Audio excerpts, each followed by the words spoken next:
विधायक दल की अब बैठक होने वाली है और उसके बाद ये फैसला हो जाएगा कि आखिरकार छत्तीसगढ़ के मुख्यमंत्री कौन। और एक बार फिर से हमारे सहयोगी दीपक विश्वकर्मा हमारे साथ बने हुए हैं। दीपक, क्या आपको मेरी आवाज मिल पा रही है? जी बिल्कुल सुन पा रहा हूँ, बताइए। बिल्कुल। और दीपक, देखिए, छत्तीसगढ़ में मुख्यमंत्री चेहरे को लेकर के हालांकि सभी की निगाहें इस पर टिकी हुई हैं। कहा जा रहा है छत्तीसगढ़ में मुख्यमंत्री का चेहरा चुनना इतना मुश्किल भी नहीं है, लेकिन इतना आसान भी नहीं होगा। इस वक्त किस तरह की तस्वीरें? बिल्कुल, तो देखिए विजय शर्मा जी, पहले विजय शर्मा को सुन लेते हैं। जी, मैंने कहा आपसे कि मुख्यमंत्री जी जो बनेंगे हमारे छत्तीसगढ़ के, वो आपसे मुलाकात करके जाएंगे, आपका अभिनंदन करके जाएंगे यहाँ से। आपकी तरह सादगी पसंद है, मान लें। निसंदेह ये भाजपा है साहब, ये भाजपा है। हमारे जड़ में यह है, हमारे रगों में यह है कि धरातल पर रहना है, धरातल पर काम करना है। नहीं, छत्तीसगढ़ का पानी बहुत ठहरा हुआ है, ये कहा जाता है। आप भी वैसे ही दिखते हैं, बाकी लोग भी हैं। मान लिया जाए जब छत्तीसगढ़ का सिरमौर बनेगा, छत्तीसगढ़ का मुख्यमंत्री बनेगा, तो उसी तरीके से रहेगा। अरे नहीं सर, बीते 5 सालों में जो हुआ वो किसी से छुपा नहीं है। हाँ, इस बीते 5 साल में तो बहुत गड़बड़ हुआ है। इस बीते 5 साल बहुत गड़बड़ हुआ है। और छत्तीसगढ़ का पानी है, भाजपा का संस्कार है, ये कहीं नहीं जाएगा साहब। सबके माथे पर लिखा होता है, सबके हृदय में ये बसता है। देखिए, ये विजय शर्मा है, हिंदुत्व के प्रकांड नेता, इसलिए इनका जिक्र कर रहा हूँ। देखिए, जो छत्तीसगढ़ के बारे में हम चर्चा कर रहे थे, छत्तीसगढ़ का जो पानी है ना, बहुत शांत है। छत्तीसगढ़ के पानी में ना बहुत ठहराव है।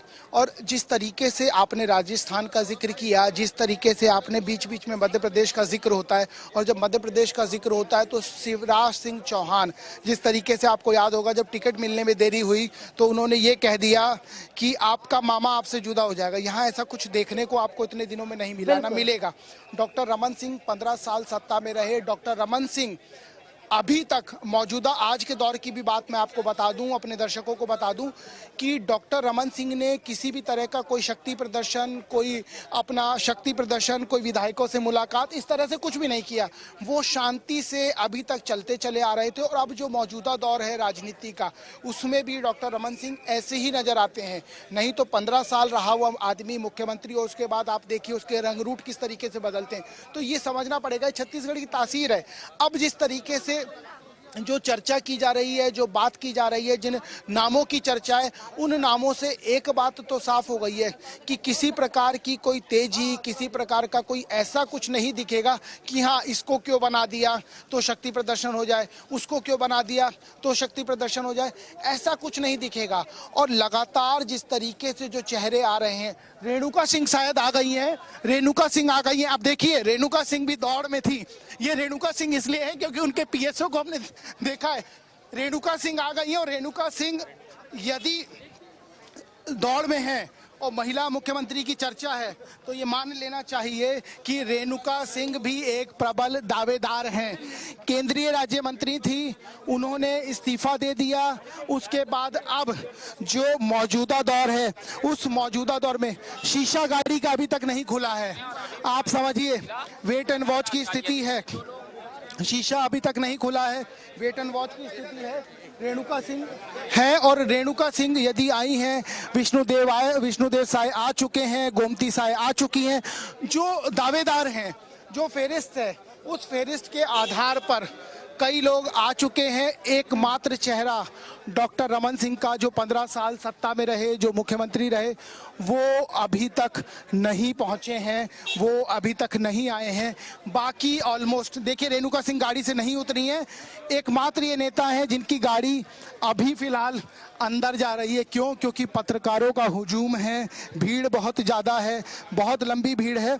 और पत्रकारों के डर से ये कह लीजिए, या पत्रकार जिस तरीके से घेर रहे थे, उससे ये समझा जा सकता है कि रेणुका सिंह गाड़ी से बाहर नहीं उतरी और वो सीधा अंदर चली गई। अगर रेणुका सिंह अंदर चली गई तो अभी समझा जा सकता है कि जो दावेदारों की चर्चा हो रही है ना लगातार, कि कौन हो सकता है, कौन नहीं होगा, उसमें एक रेणुका सिंह भी हैं, उसमें एक विष्णुदेव साय भी थे जो अंदर चले गए, उसमें गोमती साय भी थी जो अंदर चली गई। डॉक्टर रमन सिंह अभी बचे हैं, डॉक्टर रमन सिंह अभी तक नहीं आए हैं। तो जो और अरुण साहू पहले से अंदर हैं। तो जो 4-5 दावेदार है, देखिए सुशांत शुक्ला है, उनसे एक बार समझ लेते हैं। सवाल तो बेमानी है लेकिन फिर भी पूछ लेता हूँ, चूंकि मेरा काम है। कौन हो सकता है? भारतीय जनता पार्टी का कार्यकर्ता हो सकता है अगला मुख्यमंत्री छत्तीसगढ़ का। सरगुजा संभाग की बहुत चर्चा है। जी, पूरे छत्तीसगढ़ की चर्चा है। जो छत्तीसगढ़ की जनता ने जनादेश दिया है इस कपटी कुकर्मी सरकार को उखाड़ फेंकने का, उस जनता के जनादेश को सम्मान करते हुए भारतीय जनता पार्टी का कार्यकर्ता ही मुख्यमंत्री होगा छत्तीसगढ़ का। बताएंगे नहीं, कुछ और पूछ लेता हूँ इसलिए। ये बताइए मुझे, बुलडोजर की बहुत चर्चा हो रही है, पहले उत्तर प्रदेश में होती थी, अब यहाँ भी होने लग गई। क्या माना जाए, रायपुर में चल रहा है, बाकी जगह जरूरत दिख रही है? अवैध निर्माण, अवैध अत्याचारी लोगों को उखाड़ फेंकने का संकल्प अगर कुछ प्रशासन कर रहा है तो डर कौन रहा है? भाजपा का क्या करता तो 5 साल भी नहीं डरा। डर वो लोग रहे हैं जिन्होंने गलत काम किए हैं 5 सालों में। कौन है ये लोग? वो कांग्रेसी हैं। क्यों कर दिया ऐसा? क्यों, हमने कहाँ किया कुछ? नहीं, ये लोग ऐसा क्यों कर दिए? कर्मों की सजा तो इसी धरती पे मिलती है और मिलने जा रही है। बदलापुर तो नहीं? बदलापुर तो हम कभी करते नहीं, क्योंकि हम सबका साथ, सबका विकास, सबके विश्वास और सबके प्रयास के साथ, मोदी जी के मूल मंत्र के साथ, आधार लोकतंत्र विकास मूल मंत्र के नारे के साथ चलने वाले लोग। ये बहुत अच्छे वक्ता भी हैं, नए नवेले विधायक हैं, युवा हैं, जाने देते हैं क्योंकि अंदर इंतजार हो रहा है। देखिए, ये जो सवाल है ना, ये बेमानी मैं इसलिए कह रहा हूँ क्योंकि आप किसी से कुछ भी पूछ लीजिए, कोई बताएगा नहीं। मैं सहयोगी को कहूंगा, एक बार ये दिखाएंगे, ये ईश्वर साहू हैं, ये मजदूर हैं। मजदूर, आपको उड़ीसा का वो सांसद याद होगा जिसको भाजपा ने मौका दिया था, इसी तरीके से ये ईश्वर साहू हैं जो साजा से विधायक बन के आए हैं, वो भी किसको हरा के? सरकार में नंबर 3 थे रविंद्र चौबे को। रविंद्र चौबे ये कहा करते थे हमें हरा पाना बहुत मुश्किल है, हम इस बार और अगली बार दोनों बार जीत के आएंगे। उनको हरा के पहुंचे हैं। इनके बेटे की हत्या हो गई थी। 1 महीने तक अगर बात की जाए, 1 महीने तक बेमित्रा यानी साजा बंद था। तमाम तरह के राइट्स हुए, हिंदू मुस्लिम विवाद हुआ, पोलराइजेशन की बात आई। उन सब के बीच यदि ये जीत के आए हैं तो ये समझा जा सकता है कि किस तरीके की एंटी इनकम्बेंसी, किस तरह का अंडर करंट था, जिस बीच ये रिजल्ट निकल के आया, जिस बीच इस तरीके के लोग जीत के आए। इनको कोई राजनीति का अनुभव नहीं है, इनको ABCD नहीं पता। ये पहली बार इस तरह के कपड़े पहने, इस तरह का अटायर इन्होंने लिया। ये इसलिए मैं कह रहा हूँ, ये मैं इसलिए बता रहा हूँ कि ये लोकतंत्र का जो जिक्र होता है ना, ये लोकतंत्र की खूबसूरती है। इनको कोई जानता नहीं था। ये अपने उस मट्टी के 2x2 के घर में रहा करते थे। एक दंगा हुआ, उस दंगे में बेटे की मौत हो गई। भारतीय जनता पार्टी ने इनको मौका दिया। हालांकि राजनीति है, राजनीतिक चश्मे से इनको मौका दिया गया और वो राजनीति का चश्मा इतना खिल गया इनके ऊपर कि ये चुनाव जीत गए। हम जब साजा गए थे, मैं इनका जिक्र इसलिए कर रहा हूँ, जब हम साजा गए थे हमने वहाँ लोगों से पूछा कि ईश्वर साहू की क्या स्थिति है, तो एक ही बात थी, गरीब हम भी हैं, गरीब वो भी है। एक बार गरीब को जिता लेते, इससे पहले चौबे को जिता रहे थे, कुछ हमारे लिए नहीं किए। और ये एक जगह की स्थिति नहीं है। कवर्धा में भी इसी तरीके से दंगा हुआ था तो वहाँ भी कोई नेता नहीं गया था, वहाँ भी इस तरह की स्थिति देखने को मिली। साजा में हुआ, साजा में भी कोई नेता नहीं गया। तो जो अंडर करंट था, जो कांग्रेस की स्थिति हुई है, ये स्थिति कुछ कुछ बना दी गई थी। और जब बना दी गई थी तो उसके बाद का परिणाम ये है कि 5 साल बाद सत्ता चली गई और दोबारा जो 15 साल सत्ता में रही भारतीय जनता पार्टी, वो दोबारा सत्ता में आ गई। आज जो भारतीय जनता पार्टी के नंबर हैं, 15 साल तक वो नंबर कभी नहीं रहे, कभी 49, कभी 50 और कभी 48। लेकिन आज 54 नंबर के साथ भारतीय जनता पार्टी ने अगर सरकार बनाई है तो एक बात तो साफ हो गई है, जो सरकार के खिलाफ, जो पूर्ववर्ती सरकार थी, जो उसके खिलाफ अंडर करंट था, ये उसी का नतीजा है। मुख्यमंत्री कौन होगा इसके ऊपर इसलिए लगातार चर्चा की जा रही है क्योंकि सरगुजा संभाग से जो भी नाम हैं वो सबसे ज़्यादा वहीं से निकल के आ रहे हैं। उसके बाद मैं एक जिक्र कर रहा था उड़ीसा का, एक जिक्र कर रहा था झारखंड का। झारखंड में अब से कुछ महीने बाद चुनाव है। अगर वहाँ से मुख्यमंत्री होता है तो जशपुर से 80 किलोमीटर दूरी पर रांची लगता है, जो झारखंड की कैपिटल है, उसको साधने का प्रयास किया जाएगा। ओबीसी को यदि लेके आते हैं तो एक उड़ीसा और ये वाली बेल्ट है, ओबीसी और आदिवासी, इस जातिगत समीकरण के आधार पर बढ़ने का प्रयास किया जाएगा क्योंकि लोकसभा के लिहाज से छत्तीसगढ़ उतना मुफीद नहीं है। लोकसभा के लिहाज से छत्तीसगढ़ उतना मुफीद नहीं है क्योंकि सिर्फ और सिर्फ 11 सीटें हैं यहाँ पर। और यदि 11 सीटें हैं तो डॉक्टर रमन सिंह का जिक्र होता है कि 2024 का चुनाव सामने है, शायद डॉक्टर रमन सिंह को मौका दे दिया जाए। लेकिन इसकी जो प्रोबेबिलिटी है, इसकी संभावना कम इसलिए नजर आती है, 11 सीटें बहुत ज्यादा नहीं है। जब मोदी फैक्टर था तब 9 सीट, तब 10 सीटें आ गई थी। भूपेश फैक्टर था जब 9 सीटें हो गई, तो बहुत ज्यादा अंतर नहीं होना। 11 में से यदि आप 8 भी गेन कर लेते हैं तो आप प्लस में हैं।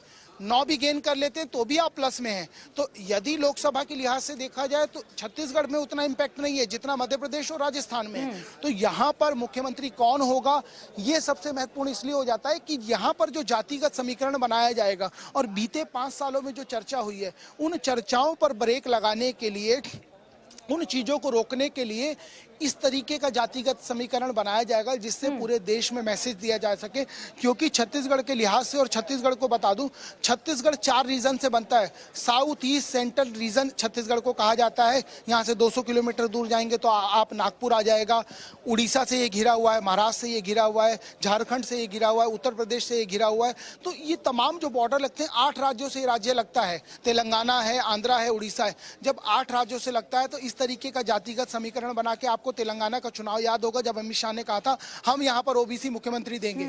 जब ये जातिगत पॉलिटिक्स होती है या जातिगत चर्चा होती है तो उन सब के बीच में जब आप किसी को प्रदेश का मुखिया बनाते हो या बताते हो तो आपके लिए आसान हो जाता है कि आप जो अगड़ी और पिछड़ी जातियां हैं उनको किस तरीके से अपने साथ लेके चल रहे हो। तो उस समीकरण का यहाँ बिल्कुल। ध्यान और जरूर दीपक रखा देखिए, आज का दिन काफी ज्यादा अहम है क्योंकि सबकी निगाहें इसी पर टिकी हुई हैं कि आखिरकार बैठक कब शुरू होगी और कब मुख्यमंत्री का चेहरा सामने आएगा। मेरा भी सवाल आपसे यही है कि बैठक का समय क्या निर्धारित किया गया है?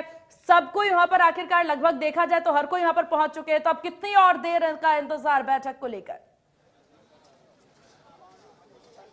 देखिए, कुछ चेहरे अभी भी बाकी हैं। विष्णुदेव साय जो नंबर 1 कंटेंडर हैं, ये फर्स्ट सेकंड थर्ड आप सुनते हैं ना, बचपन में सुना करते थे। तो जो नंबर फर्स्ट हैं, जब उनसे पूछा गया आखिर कितने बजे का समय है तो उन्होंने कहा 12 बजे हमें बुलाया गया था, हम 12 बजे पहुंच गए हैं। तो ये समझा जा सकता है कि 12 बजे का समय था, लेकिन आने में कुछ हीला हवाली, आने में कुछ लेट है क्योंकि कुछ बड़े चेहरे, डॉक्टर रमन सिंह अभी भी नहीं पहुंच पाए हैं। उसके इतर यदि बात की जाए, बृजमोहन अग्रवाल अभी तक नहीं दिखाई दिए हैं। कुछ और विधायक हैं जो अभी नजर नहीं आए। तो ये समझा जा सकता है कि कहीं ना कहीं तमाम लोगों, जो 54 का जादुई आंकड़ा है वो आ जाएं, क्योंकि इसके इतर ओम माथुर अंदर हैं, नितिन नवीन अंदर हैं, मनसुख मांडविया अंदर हैं। उसके अदर बात की जाए, अर्जुन मुंडा अंदर हैं, सर्वानंद सोनोवाल अंदर हैं, दुष्यंत कुमार गौतम अंदर हैं। तो जो 6 दिग्गज हैं जिनको बताना है, जिनको पूछना है कि आखिर कौन है, किसको बनाना है, सबसे राय मशवरा करना है, सबसे बैठक करनी है, वो 6 लोग पहुंच चुके हैं। और जो लोग थे जिनका नाम चल रहा था वे सब भी अंदर पहुंच चुके हैं। 4 बड़े दावेदार, 4 बड़े दावेदार, उन 4 दावेदारों का नाम मैं आपको बता देता हूं। अरुण साहू अंदर पहुंच चुके हैं, विष्णुदेव साय अंदर पहुंच चुके हैं, गोमती साय अंदर है, रेणुका सिंह अंदर है। एक जो चेहरा है जो 15 साल सत्ता में रहा, डॉक्टर रमन सिंह, वो अभी तक नहीं पहुंचे हैं, लेकिन उनके नाम पर जो परत चढ़ी थी वो हट चुकी है। उनकी दावेदारी बहुत कम अब नजर आ रही है जैसे जैसे चीजें आगे बढ़ रही हैं, क्योंकि चर्चा ये है कि यदि उनको मौका दिया जाएगा तो राजस्थान में भी इस तरीके से किया जा सकता है। लेकिन भारतीय जनता पार्टी किसी प्रकार के उस स्थिति में अभी नजर नहीं आ रही है कि इस तरह का कोई रिसर्च या इस तरह की कोई R&D करे कि हाँ इनको मौका दे देते हैं, आगे देखेंगे। बिल्कुल बिल्कुल दीपक। और देखिए, ये तमाम जो चीजें आपने बताई और ये तमाम जो तस्वीरें आपने बताई, कहीं ना कहीं बहुत सी चीजें, बहुत सी यहाँ पर जो सवाल हैं उस सवाल का जवाब आप बताते नजर आए हैं। आपका बहुत शुक्रिया तमाम जानकारी, तमाम अपडेट साझा करने के लिए। और छत्तीसगढ़ का मुख्यमंत्री कौन होगा, इस पर सभी की निगाहें टिकी हुई हैं और तमाम अपडेट, तमाम खबरें आप इंडिया न्यूज मध्य प्रदेश छत्तीसगढ़ पर लगातार देखेंगे। पल पल की अपडेट